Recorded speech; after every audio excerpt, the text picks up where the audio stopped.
Ok, entonces empezamos donde nos habíamos quedado. Bueno, ya habíamos mencionado lo de los modelos genéticos, el de Gale y el de Tyler-Cruikshank. Ya habíamos dicho lo de la profilaxis para el cáncer para las personas que tienen alto riesgo para cáncer de seno. Y bueno, en cuanto a las herramientas predictoras de riesgo de cáncer hereditario, también lo mencionamos.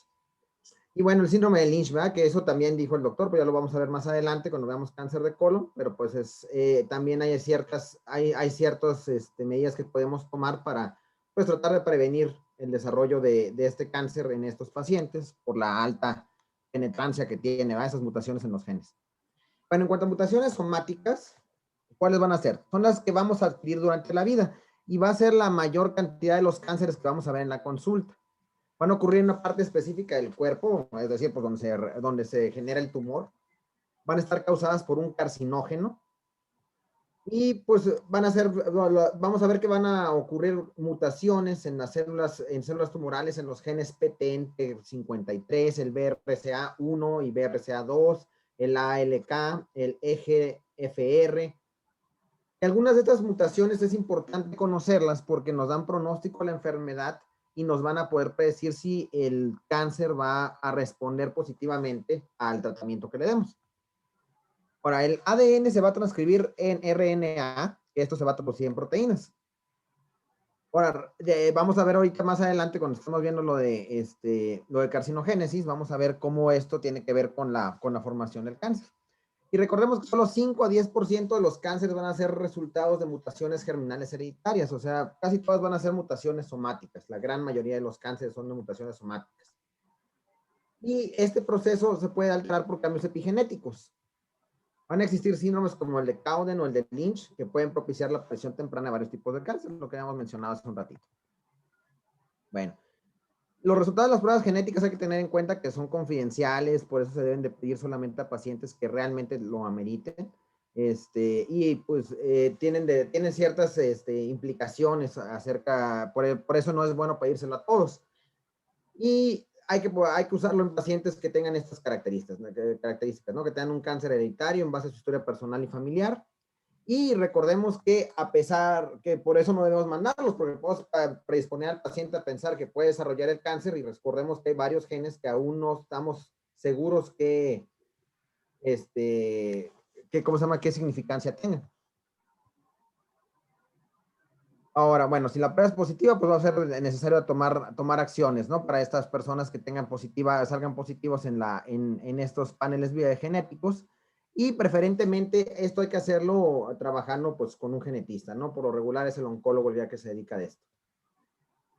Bueno, los carcinógenos. ¿Qué es un carcinógeno? Es una sustancia o exposición, ya sea laboral, en el hogar, en el ambiente, con diferentes grados de probabilidad de causar cáncer.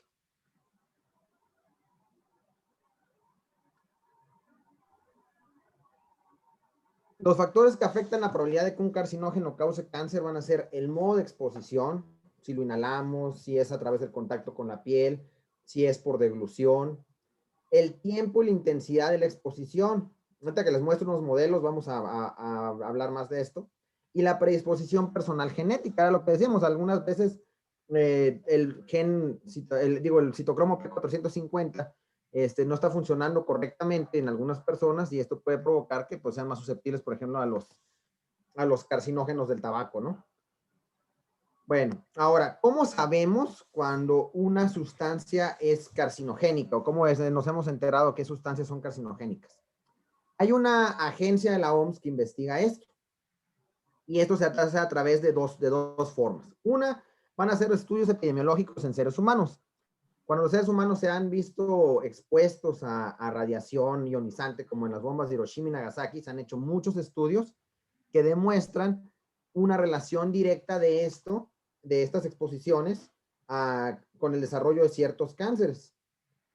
Y bueno, pues también observando a ciertas poblaciones que de manera accidental estuvieron expuestas a través del tiempo, sea algún medicamento, sea algún químico, y en base a esto, pues llegamos a concluir que ciertas sustancias o ciertos tipos de radiación pueden ser un carcinógeno.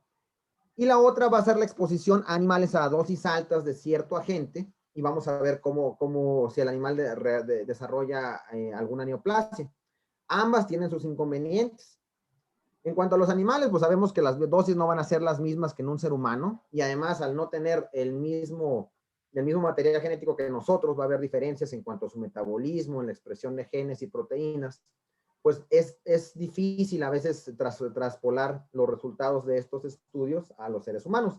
Y en cuanto a los estudios epidemiológicos, pues si una persona está expuesta, sobre todo en estos periodos de tiempo tan largos en los que se hacen estos estudios, a otros cancerígenos, si la persona fuma, si es sedentaria, si es obesa, que se sabe que se relaciona con el desarrollo de cáncer, a veces pueden ser confusores que no nos permiten esclarecer realmente qué tanto fue la exposición a la gente lo que provocó el desarrollo de cáncer. Entonces, estas son las dos maneras principales, ¿verdad? En las que sabemos qué agentes son carcinógenos. Sin embargo, pues bueno, hay una larga lista de agentes que ya la Agencia Internacional de Investigación sobre Cáncer de la OMS los clasifica como cancerígenos. Entonces, tenemos que la clasificación va a ser por grupos. El grupo 1 son aquellos que son carcinogénicos para los seres humanos, sin lugar a duda. El grupo 2A va a ser aquellos que son probablemente carcinogénicos para los humanos, 2B posiblemente, 3 inclasificable, y el cuarto va a ser el que probablemente no sea carcinogénico para los humanos. Voy a mencionar rápidamente cuáles son los del grupo 1, que son los que tienen mayor relevancia. Y para empezar, el alcohol. El acetaldehído también, pero pues el alcohol por la preponderancia que tiene el consumo de esta sustancia, pues va a ser uno de los principales. De hecho, ya habíamos visto en psiquiatría, ¿no? Que hubo un artículo donde se hizo un estudio, ¿no? Del 90 al 2016, perdón, donde se determina que no hay una dosis segura de consumo de alcohol. Realmente cualquier tipo de consumo de alcohol en cualquier cantidad nos va a otorgar cierto riesgo para el desarrollo de cáncer. ¿Qué otros productos? Bueno, el alcohol, ahí está, el brindis, y bueno, empezando rápidamente con otros, las nueces de areca, por ejemplo, el asbesto que lo vamos a encontrar en las láminas de techo. Los hongos producen, los aspergilos produce aflatoxinas que se pueden encontrar en muchos cultivos, y cultivos contaminados con estas aflatoxinas se han encontrado relacionados con el desarrollo de neoplasias. También el cadmio, por ejemplo, que lo pueden absorber por la contaminación de las aguas, los mariscos, y estos los consumimos nosotros. El busulfán, que es un agente quimioterápico de quimioterapia, igual que, por ejemplo, el clorambucilo. Es importante mencionar que muchos agentes que sirven para combatir el cáncer, sobre todo los alquilantes, perdón, van a relacionarse también con el desarrollo de otros tipos de cáncer. Entonces, pues, bueno, es un arma de doble filo. Afortunadamente, el desarrollo de otras neoplasias se relaciona más con dosis mayores a las que utilizamos para tratar los cánceres como parte del tratamiento de cáncer. Sin embargo, pues bueno, no necesariamente es siempre relacionado a la dosis. Hay agentes a veces un poco inusuales, ¿verdad? Como por ejemplo el Chlornosis sinensis, que es una infección, es un parásito que lo vamos a encontrar en Asia. Es una infección en la duela hepática en China. Y es un organismo que tiene un ciclo en el que lo consumen los caracoles después producen las cercanias, y esas las consumen los peces, que a su vez consumen el ser humano, se infecta, y este parásito se relaciona con el desarrollo de cáncer de hígado. Ahora, el carbón también es otro cancerígeno que bien conocido, que lo vamos a encontrar en todos los productos de combustión del hogar. También, interesantemente, encontramos el uso de carbón en la producción del refresco de cola. La ciclofosfamida, la ciclosporina. Vamos a encontrar virus en estos grupos, como el virus del Epstein-Barr, como vimos en hematología, ¿no? Su relación que tiene con los cánceres de los linfomas. El uso de hormonas como los estrógenos, el estrógeno progesterona. que se pueden utilizar para terapias postmenstruales y bueno, pues tiene sus efectos secundarios también. El diésel también lo vamos a encontrar que puede provocar este tipo de mutaciones. El etopósido, también otra quimioterapia muy utilizada, también se ha relacionado con el desarrollo de otros tipos de cáncer. El Helicobacter pylori, sabemos su relación que tiene con ciertos tipos de linfoma. La radiación ionizante, también muy conocido el efecto que tuvo en Hiroshima y Nagasaki, y actualmente pues nosotros no nos salvamos de estar expuestos a él en la medicina nuclear, en la radioterapia. El alcohol isopropílico en su producción nos utiliza ácidos fuertes que también se han relacionado directamente en aquellos que lo manejan con el desarrollo de cáncer. El virus herpes 8, que es está directamente relacionado con el desarrollo del sarcoma de Kaposi. El proceso químico para la realización de la magenta. El níquel también se ha encontrado muy relacionado y eso pues lo encontramos en todas partes, monedas, cadenas de bicicleta, llaves, herramientas, otras sustancias que el cigarrillo también están muy relacionadas. Por eso el humo del tabaco de segunda mano también no necesariamente tiene que ser uno consumidor de tabaco. El humo del tabaco también tiene una relación directa con el desarrollo de cáncer. Las partículas de la contaminación del aire, por eso en lugares donde hay gran contaminación, en ciudades muy contaminadas como Beijing, lugares donde tienen mucho ozono, pues vamos a ver que tiene, mucho smog, perdón, vamos a ver que tiene una relación, se disparan ciertos tipos de cánceres.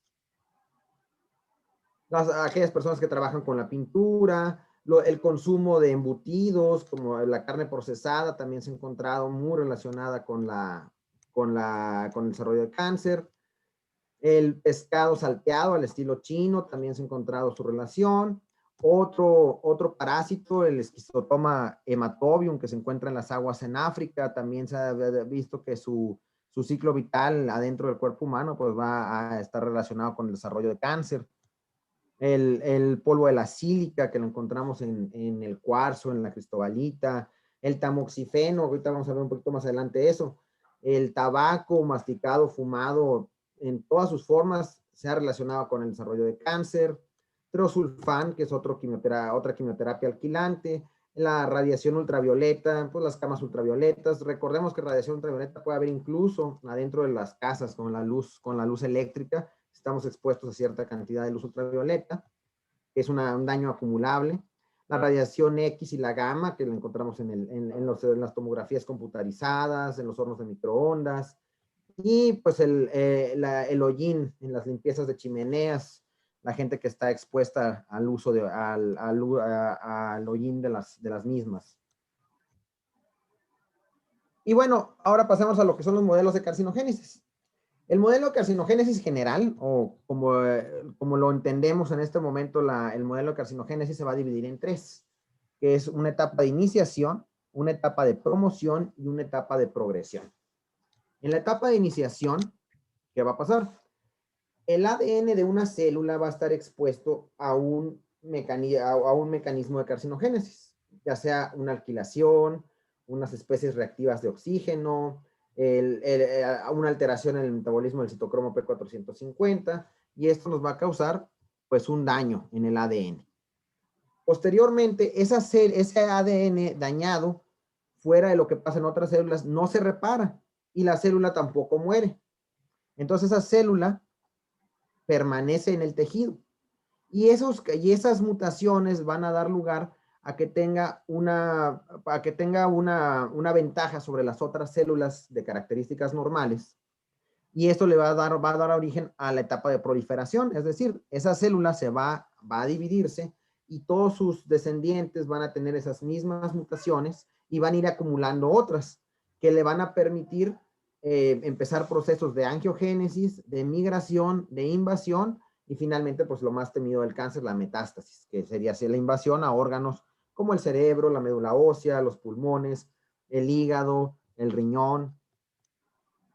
Aquí tenemos otra vez, es lo mismo, ¿eh?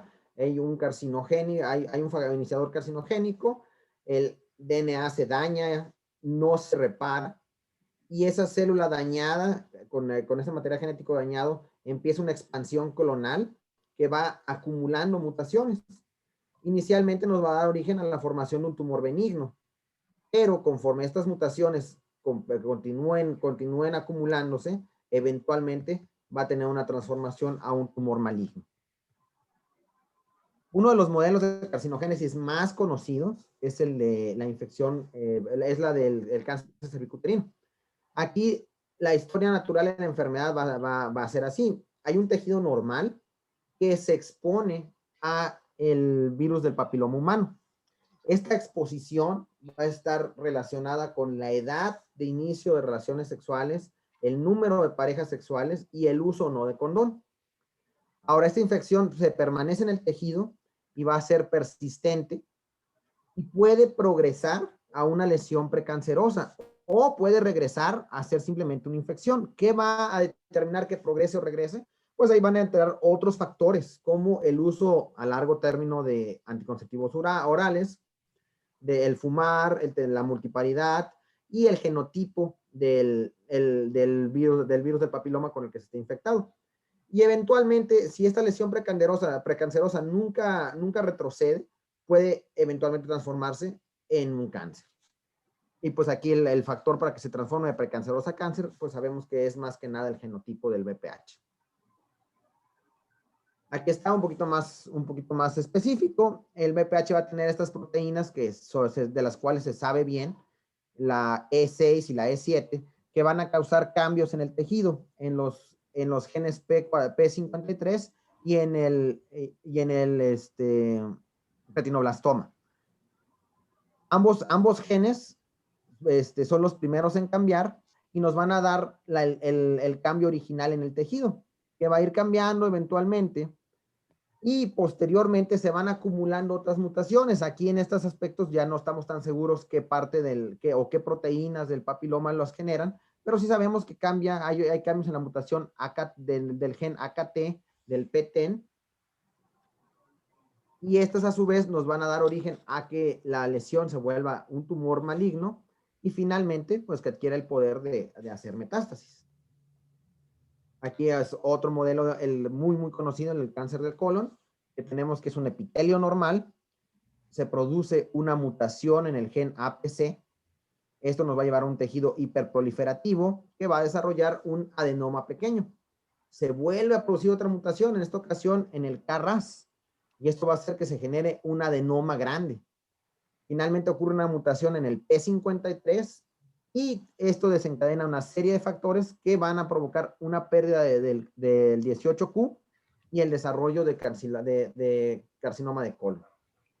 Aquí algo interesante es que sabemos que hay algunos factores que nos pueden proteger. Por ejemplo, la aspirina, el ácido fólico, el calcio, se han encontrado que pueden tener un efecto protector y evitar que se desarrollen estos pasos, evitar esa cadena de pasos que va a desencadenar en cáncer.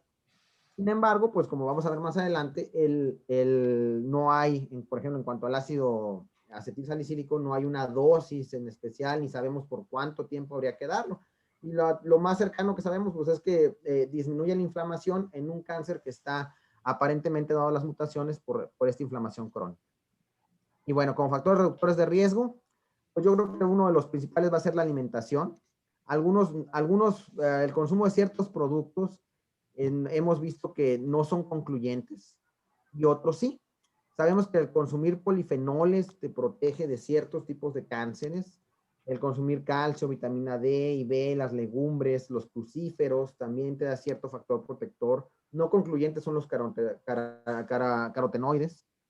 Los antioxidantes como el selenio, ese sí se ha encontrado que disminuye el riesgo de cáncer de próstata, colorectal, pulmón. Los carotenos, la vitamina C y E, disminuyen el riesgo de cáncer de próstata. La fibra dietética, muy importante para reducir el riesgo de cáncer de colon. El consumo de legumbres como el garbanzo, el frijol, la lenteja. Y también tenemos la quimioprevención. Esa sería una que usaríamos los médicos, pero aquí tenemos que tener muy en claro que la quimioprevención pues no va a estar exenta de efectos secundarios. La utilizamos, por ejemplo, en pacientes que tienen alto riesgo de desarrollar cáncer de mama, como el tamoxifeno, que ya lo habíamos dicho. Van a modular los receptores de estrógenos y son inhibidores de la aromatasa. Para disminuir el riesgo de cáncer de colon, pues podemos utilizar la aspirina.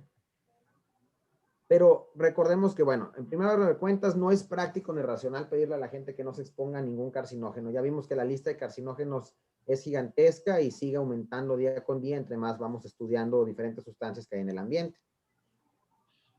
Sin embargo, ante carcinógenos que ya están bien establecidos, es bueno pues fomentar, ¿no?, medidas de seguridad laborales en los pintores, en la gente que trabaja en las calles, que están arreglando las calles y que están en contacto con asbesto, con sustancias bien conocidas que son cancerígenos, pues que utilicen medidas de seguridad.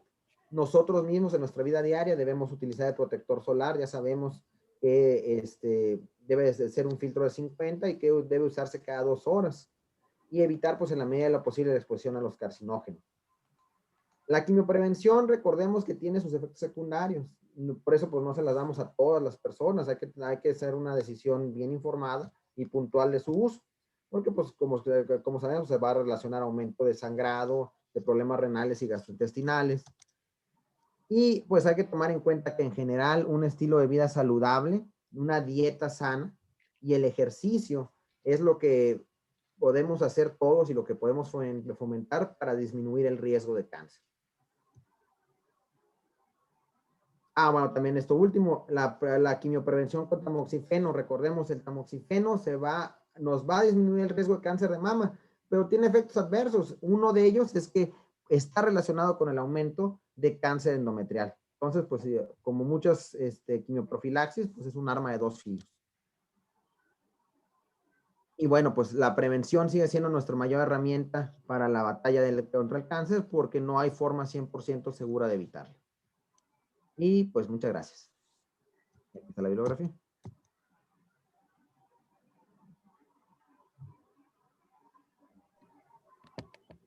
Ok, bien. Entonces, como habíamos comentado, doctores, ahondamos más, aunque ya tocó varios temas alemán en las clases ya de cada neoplasia.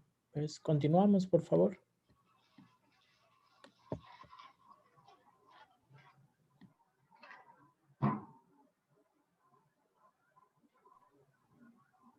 Me sale que no puedo compartir la pantalla, doctor.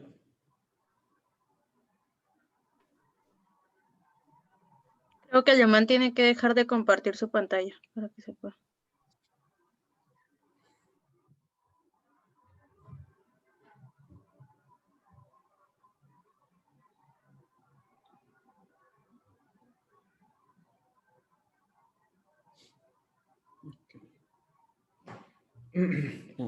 Bueno,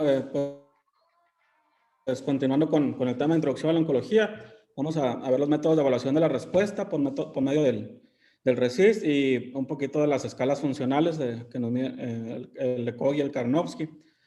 Entonces, empezando con los métodos de evaluación, esto se hace referencia a imágenes biomédicas con las cuales podemos diagnosticar, estadificar y controlar, así como valorar la efectividad de los procedimientos terapéuticos que demos a pacientes oncológicos. Para marcar la pauta, sobre todo para decisiones en el tratamiento. Hay algo de controversia con respecto a ciertos tumores que vamos a ver específicamente, en donde el comportamiento biológico va a tener mayor relevancia que el crecimiento, o incluso algunos tumores que son de crecimiento no tan uniforme, en donde se debería tomar en cuenta el volumen. Sin embargo, para la mayoría de los tumores sólidos, esto que vamos a ver, pues es lo más utilizado para valorar la respuesta. Bueno, pues son los criterios de valoración de la respuesta en tumores sólidos. Esta es la guía que está en internet y es donde básicamente me basé para este tema. Los criterios han ido variando a lo largo de las últimas décadas. Los primeros fueron creados en la OMS alrededor de 1979.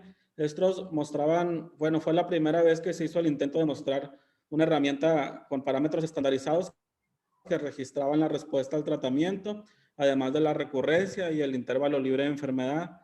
Este se basaba en una medida bidimensional tomada en cuenta ancho y largo y no establecía ni un tamaño mínimo de las lesiones, ni el número de lesiones que se debían seleccionar para dar ese seguimiento.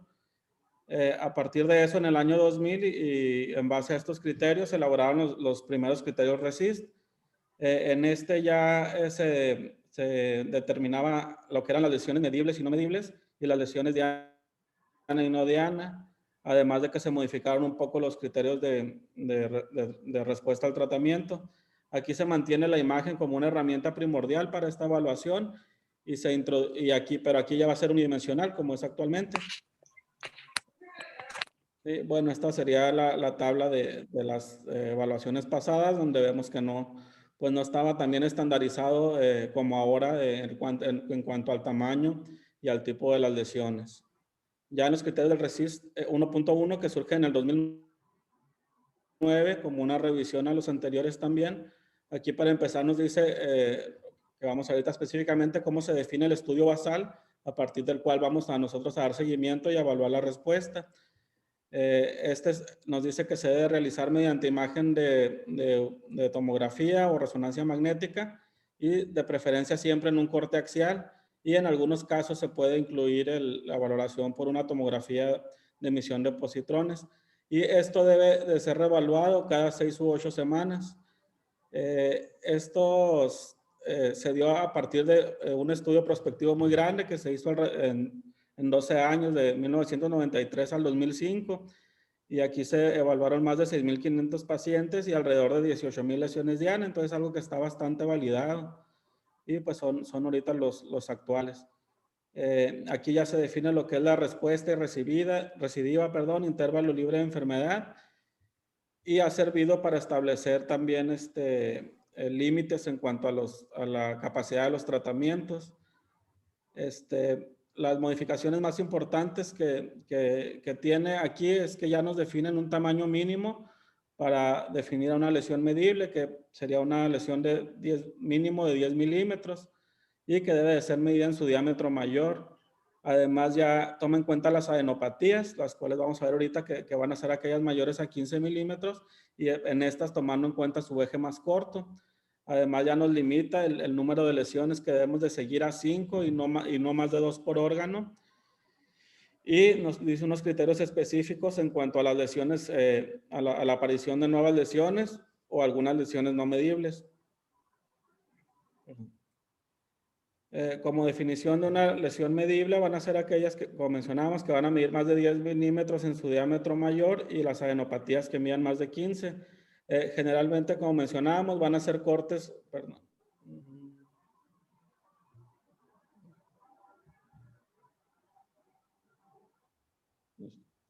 van a ser en un plano axial de la imagen y salvo algunos, puede haber algunos tumores en específico como las paraespinales en donde se tenga que hacer reconstrucción ósea, pero para el grueso de los tumores que podemos ver, pues el plano axial va a ser el más indicado. El espesor del corte de especificación tiene que ser de 5 milímetros para poder dar seguimiento a la imagen. Y el hecho de que las adenopatías se tome el eje corto es porque en los estudios se ha visto que se correlacionan más con el pronóstico de invasión y de metástasis. Lesiones medibles, como por ejemplo aquí vamos a tener en la imagen A, tenemos una neoplasia pulmonar en el lóbulo inferior izquierdo. Esta mide 55 milímetros en el eje mayor, por lo tanto pues va a cumplir con los requisitos para hacer una lesión medible. En la imagen B tenemos una adenopatía paratraqueal izquierda que también mide más de 15 milímetros en su eje corto. Y en la imagen C, aquí va a ser algo que va a ser muy característica de las lesiones óseas, cuando sean blásticas o mixtas, que involucren tejidos blandos y cumplan con el requisito de ser de más de 10 milímetros, también se van a considerar medibles. Cuando esas lesiones blásticas no tengan un componente de tejidos blandos, se van a considerar como no medibles, como vamos a ver ahorita. Y bueno, estas son otras imágenes. Pues aquí tenemos una lesión pulmonar que francamente cumple con los requisitos. Es una tumoración que mide 84 milímetros. Y aquí otra adenopatía que mide 20 milímetros. También para traqueal.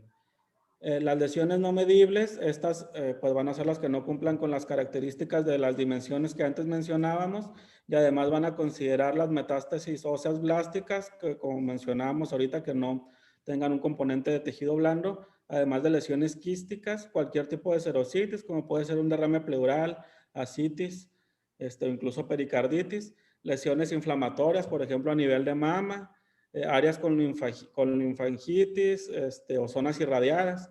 Aquí en los ejemplos, pues tenemos una metástasis pulmonar, pues que no va a cumplir las dimensiones. Aquí tenemos una tumoración blástica en la columna y vemos que no tiene componente de partes blandas, entonces aunque cumpliera las medidas, pues tampoco sería medible. Y en la imagen C, pues un derrame pleural. Y aquí nuevamente otro derrame pleural y otra tumoración blástica. En cuanto a las lesiones Diana, estas van a ser las lesiones que nosotros vamos a elegir para dar el seguimiento de la carga tumoral global del paciente, es decir, la suma de las lesiones que nosotros consideremos que van a ser las más representativas del cáncer y son a las que les vamos a dar seguimiento. Estas, como mencionábamos, pueden ser hasta 5 y que no se excedan más de 2 por órgano. Para que considerar las representativas se van a tomar en cuenta varias condiciones, como que sean de mayor tamaño, que estén bien definidas, de preferencia que sean aisladas. Y ahí nos hacen la recomendación de evitar aquellas que sean en órganos que se consideren movibles, como pueden ser tumoraciones gastrointestinales o en los ovarios. Si cuando identifiquemos varias lesiones Diana, lo que se hace es se tiene que hacer una sumatoria de los ejes más largos y se establece lo que es la carga tumoral global. Y, por ejemplo, aquí tendríamos sería un hepatocarcinoma y vemos ahí una lesión muy grande, la que está redondeada en azul, pero vemos que no tiene los bordes bien definidos. Entonces, por ejemplo, en estos casos se optaría por tomar otras 2 lesiones, porque son 2 por órgano, que también son muy representativas, que se encuentran aisladas y que se encuentran mejor definidas.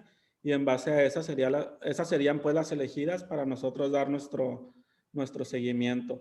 Si durante el tratamiento la lesión cambiara sus dimensiones de tal modo que el margen, que el diámetro se modificara, se debe de seguir tomando el diámetro máximo, ¿verdad? A pesar de que haya cambiado la orientación.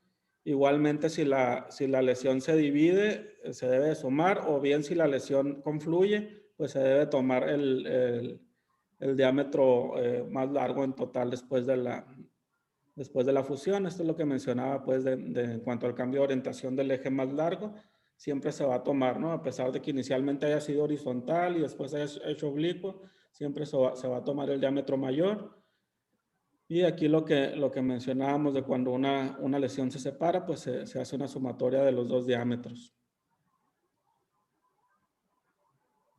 En cuanto a las lesiones no Diana, pues estas van a ser el resto de las lesiones que no cumplan con las características establecidas, ya sea porque son no medibles o bien porque no tienen la suficiente definición como para nosotros poderle dar un seguimiento. Sin embargo, estas lesiones también se deben de reportar en el reporte inicial y a medida que sigamos valorando la respuesta, hacer al menos una diferenciación cualitativa en cuanto a cambios de características, desaparición o aparición de nuevas lesiones que no sean Diana, porque eso en determinado momento pues también nos puede hablar de cierto grado de respuesta, aunque pues no va a ser con tanta sensibilidad como una lesión que sí es medible.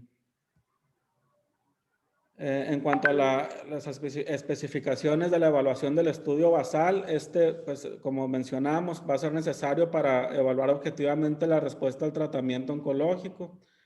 Aquí se debe realizar al menos 4 semanas antes de iniciar el tratamiento con quimioterapia y se deben de valorar todas las lesiones que sean representativos en los órganos afectados. Y ya en base a esto, el seguimiento, como mencionamos ahorita, que se da cada 6 u 8 semanas, se prefiere que coincida con el fin de un ciclo de tratamiento y pues ya se tomarían en cuenta las lesiones que seleccionamos como Diana y aparte lo que mencionábamos de se pueden apreciar también las características de las lesiones no diana o de las no medibles. Respuesta completa sería cuando tengamos una total desaparición del tumor. Una respuesta parcial sería cuando esta lesión tumoral disminuyó al menos 30% en la suma del diámetro de las lesiones diana. Y en una progresión de la enfermedad, aquí sería cuando veamos que aumenta las dimensiones del tumor al menos 20%, o como me sale que en menos de un minuto se va a terminar la sesión, no sé si quiera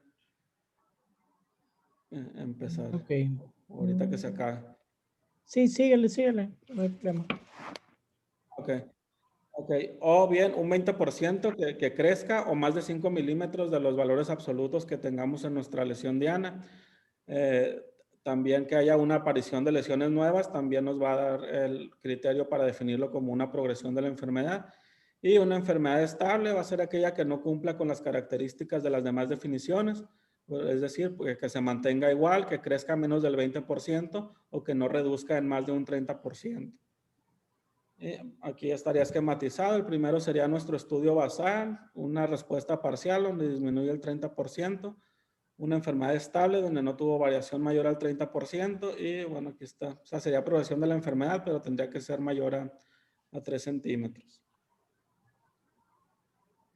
Otros criterios de respuesta referentes a las lesiones no diana, para respuesta completa lo podemos considerar cuando hay una desaparición total de las lesiones no diana, y aquí nos tendríamos que apoyar en los marcadores tumorales del tipo específico de cáncer. Y en cuanto a lesiones no diana, para considerar una progresión de la enfermedad, habría que haber un aumento evidente de las lesiones no diana, un aumento discreto pues de estas lesiones no siempre va a justificar el que se cambie a otro tratamiento o se sea más agresivo en el tratamiento que se esté dando. Si vemos que la lesión diana se mantiene como enfermedad estable o que va en vías de mostrar alguna respuesta. Este sería un ejemplo de una respuesta parcial. Vemos una disminución de una lesión pulmonar de más del 30% de tratamiento a 8.3 centímetros con una disminución del 37%. Entonces, esta sería una respuesta parcial.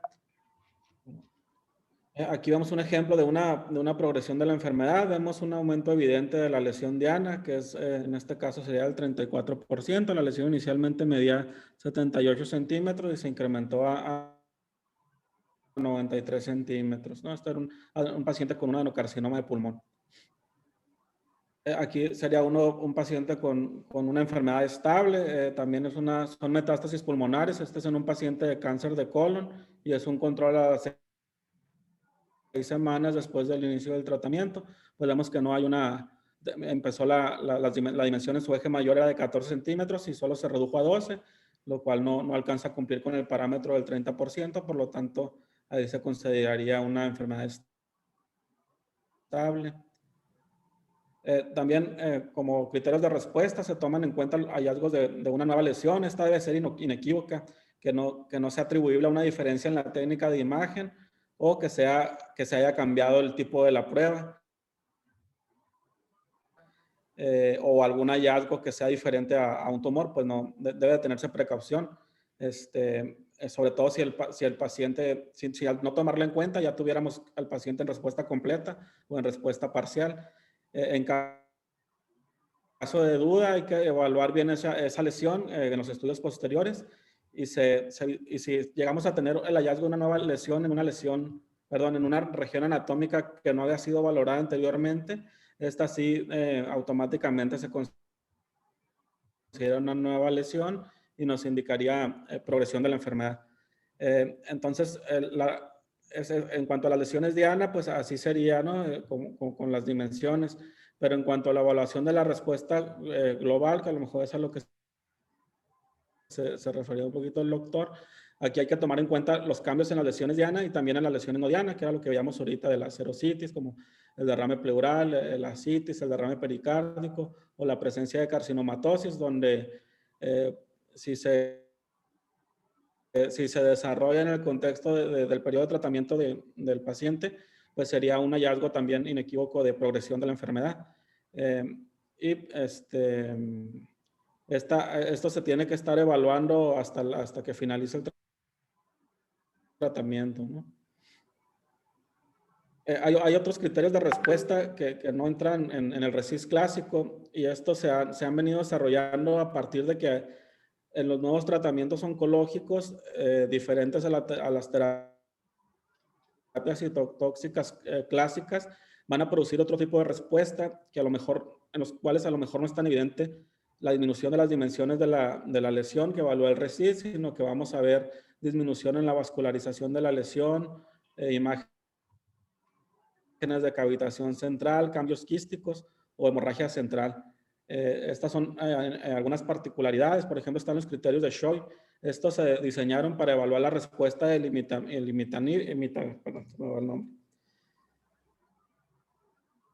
imatinib, que, bueno, a lo mejor se acuerdan de él, lo vimos en leucemia mieloide, pero también lo podemos usar en algunos tipos de tumores, como los del estroma gastrointestinal. Y aquí lo que se mide, más que la dimensión, sí se toma en cuenta también la dimensión del tamaño, pero se toma más en cuenta los cambios en la densidad que se van a dar en la lesión por degeneración mixoide, también por la presencia de hemorragia o necrosis, que van a ser efecto pues de que se inicie pues este tratamiento. También se evalúan mediante una tomografía, un ATAC, y como les mencionaba, sí se incluye el tamaño tumoral en la respuesta, pero en vez del 30% tomamos en cuenta un 10% y nos vamos a basar más en el estado basal y posterior de las unidades Hounsfield. Si hay por ejemplo, para respuesta completa, pues sería que desapareciera. Una respuesta parcial cuando tengamos un descenso de más de 15 unidades. Una progresión de la enfermedad, pues al encontrar también aumento en las dimensiones o aumento en la densidad de las lesiones, y una enfermedad estable pues cuando no cumpliera con los criterios, ¿no? Este sería un ejemplo. Esta es una metástasis hepática de un tumor del estroma gastrointestinal. Vemos que inicia en el estudio basal, tenía 61 unidades,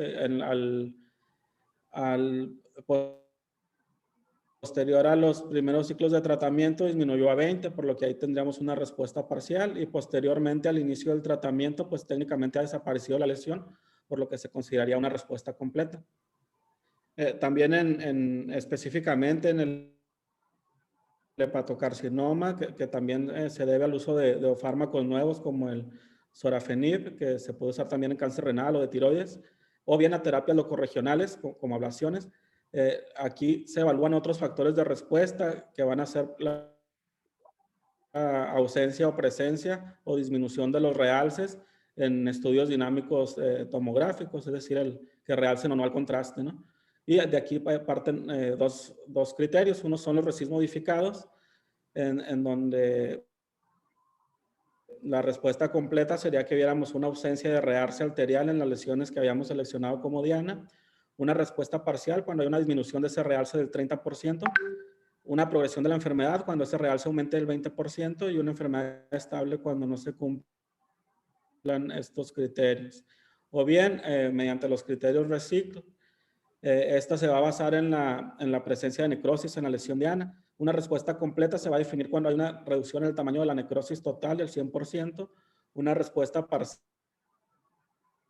cuando el tamaño de la necrosis tenga una reducción del 50 al 99%, progresión de la enfermedad si esta necrosis aumenta un 25%, o vemos aparición de nuevas lesiones, o que haya una invasión vascular, o que sea una diseminación extrahepática, o enfermedad estable cuando no se cumplan estos criterios. Los criterios PERSIST, estos son específicamente para cuando se hace el seguimiento de una lesión diana por un estudio de tomografía por emisión de positrones, y aquí lo que se mide es el metabolismo. Se ha estandarizado también en unidades SUL, que es la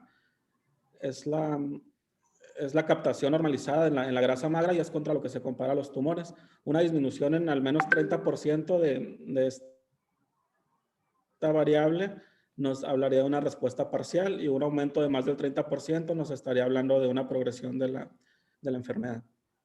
Y existen otros criterios más específicos, como los criterios de Shason y más. El de Shason se usa pues más bien en hematología para el tratamiento de linfomas.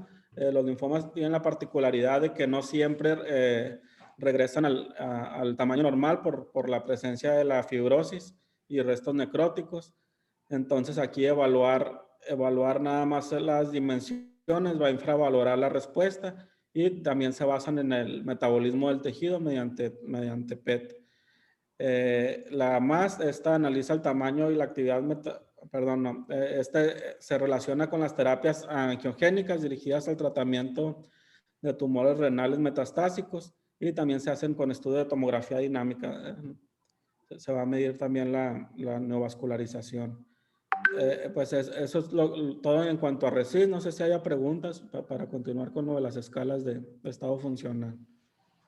Entonces, nada más que sepan, doctores, que existen los demás. Nos vamos a enfocar en el RECIST clásico, el tamaño de las lesiones medibles, y obviamente es para que ustedes sepan el lenguaje, igual que Karnofsky y Koch, que cuando escuchen una nota o nos escuchen hablar a nosotros y digamos que un paciente tuvo respuesta completa, respuesta parcial, que progresó, ustedes obviamente ya se puedan situar en magnitud o en imagen o en aspecto cuantitativo a qué nos estamos refiriendo.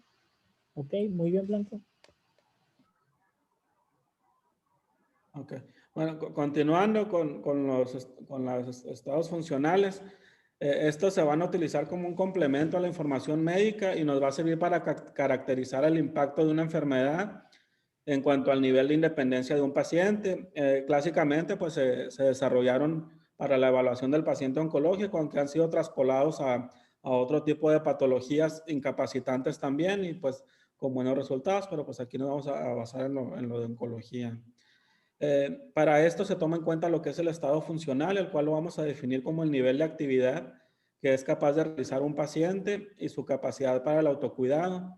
Esto nos da mucha información sobre el pronóstico de sobrevida. Estas escalas pues se usan, son factores independientes de mortalidad, y también nos va a ayudar a tomar decisiones sobre uso y riesgos de terapias en pacientes que pues a veces por un estado funcional muy deteriorado pues ya no van a ser candidatos a cierto tipo de tratamientos.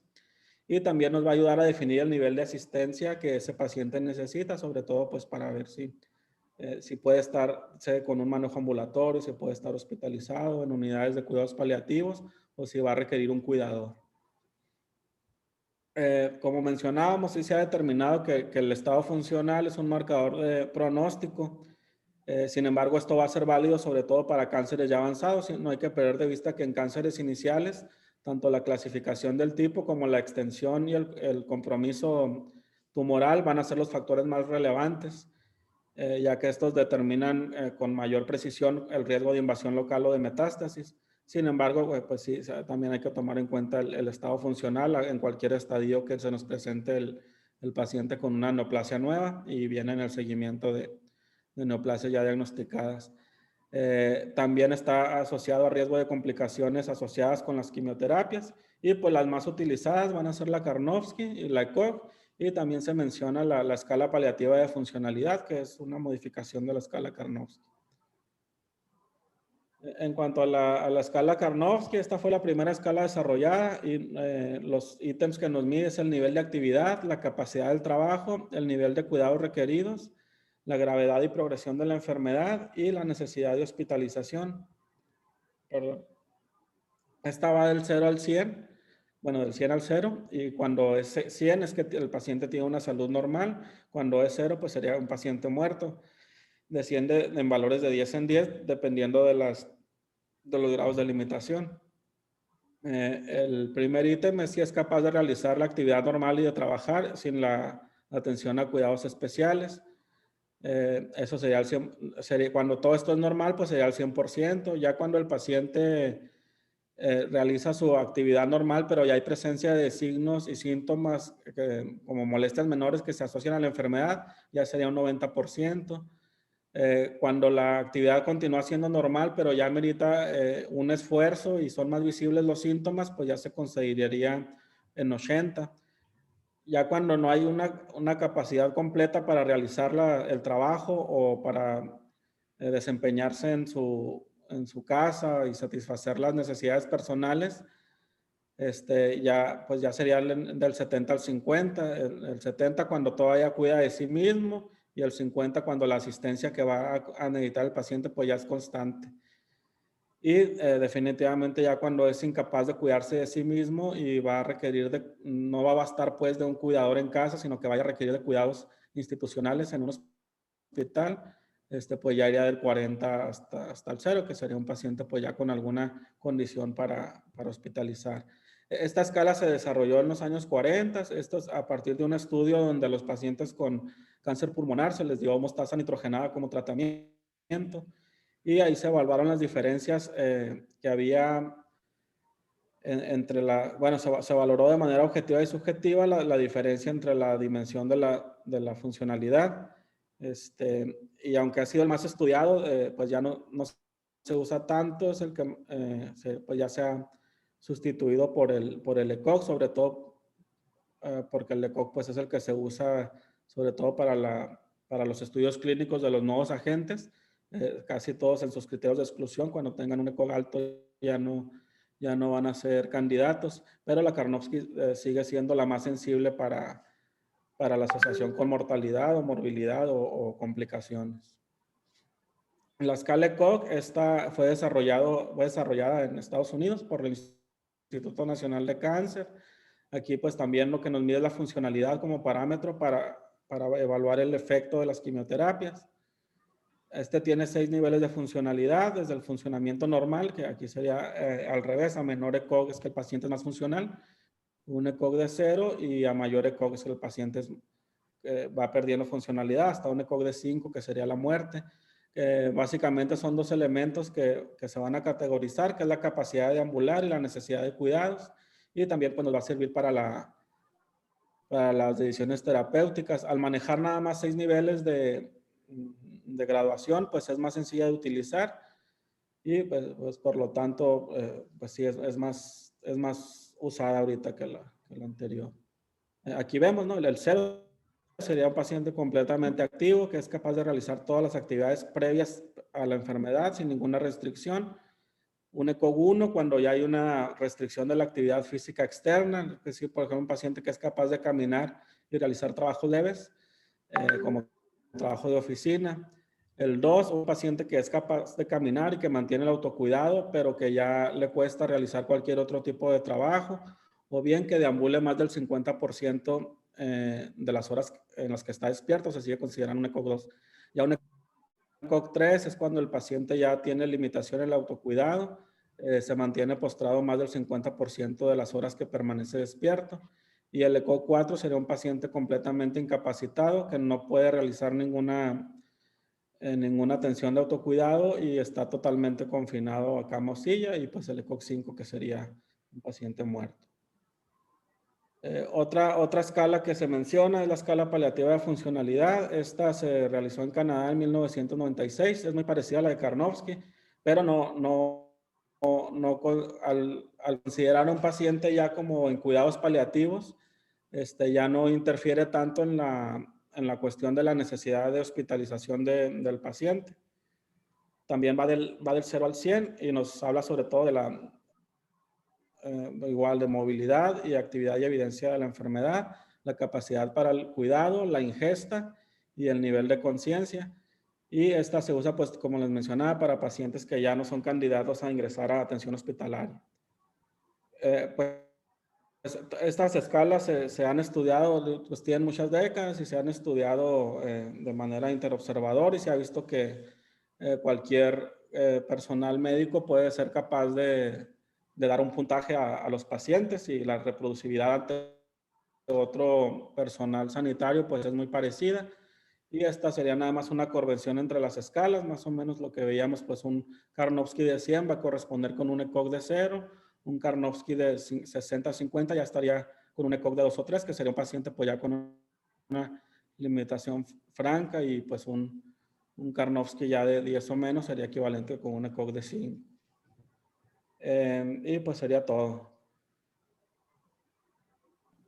Ok, doctores, entonces por cuestiones prácticas vamos a quedarnos con ECOG, pero ya para nosotros los oncólogos sí es importante aprendernos la equivalencia. Nada más que ustedes sepan que existe Karnofsky, que puede haber una equivalencia y lo pueden convertir en ECOG. Pero en realidad para la práctica y para sus notas y esos, todo paciente oncológico siempre pónganle su ECOG. Y acuérdense que para nosotros es tan importante que, por ejemplo, un paciente ECOG 3, ECOG 4, es muy probable que no vaya a recibir tratamiento oncológico. Entonces, desde ahí ya tienen ustedes el tip de decir, ¿sabes qué? El paciente está en ECOG 4, lo más probable es que no le van a dar tratamiento y hay veces que no hay que gastar tantos recursos o no priorizar tanto. No quiere decir que sean pacientes menos importantes, pero obviamente la priorización en esos pacientes es más enfocada a la paliación, a mejorar los síntomas que a llegar a un diagnóstico o tener todos los estudios. Ok, entonces para nosotros sí tiene mucho que ver porque también hacemos diferencia. Si el ECOG está deteriorado por la enfermedad o si el ECOG está deteriorado por algo que ya es del paciente. Por ejemplo, un paciente con secuelas de EBC que le da un cáncer de colon. Entonces, obviamente ese paciente tiene un ECOG 3, 4, pero por las secuelas de EBC. Le trate o no le trate el colon, su ECOG no va a cambiar. Pero, por ejemplo, un paciente con cáncer pulmonar que su ECOG está deteriorado porque tiene disnea, porque tiene síndrome de vena cava, y si yo le doy tratamiento, puede que su ECOG mejore si mejoran los síntomas. Entonces, oncológicamente, nos esforzamos un poco más en aquel paciente que su ECOG está deteriorado por la enfermedad y que todavía está en condiciones de poder mejorar. Obviamente esa línea es un poco subjetiva porque hay pacientes que ya están tan deteriorados que no van a tolerar el tratamiento. Y es donde entra ya el criterio oncológico, pero ustedes también esto no es para que todo paciente ECOG 4 ya lo van a descartar de tratamiento, ECOG 3 ya van a decir automáticamente que no es candidato. Por eso los siguientes temas nos van a ayudar a situarnos en hacer diferencia entre un cáncer de testículo que tiene buen pronóstico y buena respuesta al tratamiento, aunque sea metastásico, y un cáncer de esófago que aunque sea no metastásico, tiene un mal pronóstico. ¿Ok? ¿Dudas, preguntas, doctores?